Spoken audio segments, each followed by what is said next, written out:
Welcome to cybersecurity. My name is Sally. Today I am going to discuss a very important concept with you. It's called Broken Object Level Authorization BOLA IDOR. Imagine this. You walk into a hotel, go to your room, and find the room number on the keycard says 305. But you're curious. What if you try keycard 306? Suddenly, you're in someone else's room, seeing all their stuff. That's basically what BOLA is, except in the web world. BOLA stands for Broken Object Level Authorization, also called Insecure Direct Object Reference IDOR. It's one of the most common and most dangerous vulnerabilities in APIs and web applications. Object equals any piece of data the app stores, a user profile, invoice, file, order, etc. Authorization equals the check that says, are you allowed to see or change this object? With BOLA, the authorization check is missing or broken, meaning if a malicious user changes an object ID in the request, they might access other people's data. Example: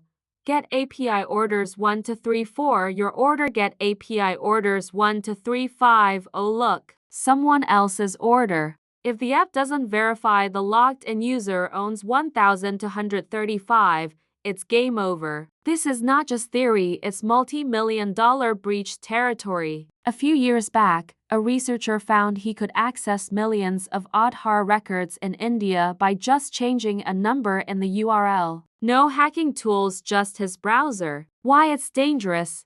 1. Data theft.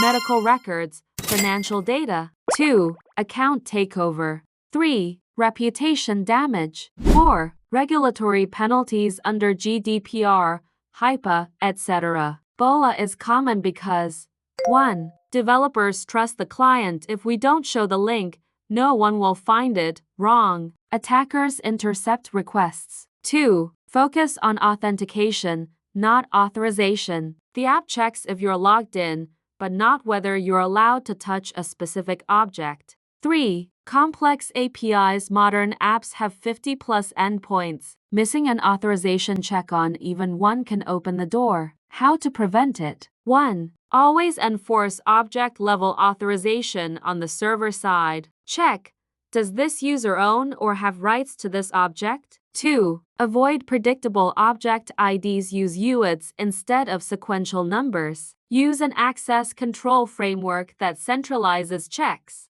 3. Test your APIs. Use tools like Burp Suite, OWASP, Zap, Postman to try modifying IDs. Think of BOLA like giving someone a hotel key that opens every door. Most guests won't try, but the wrong guest will, and you'll have a disaster on your hands. For developers, never trust the client to decide what data they can access. For testers, if you can change an ID and see someone else's data, congratulations, you've found a BOLA. And remember, BOLA isn't just a bug, it's a lawsuit waiting to happen. I hope this was useful for you. Please let me know if you want to learn more. Please like, share, and subscribe, and visit https://cybersecurity.com.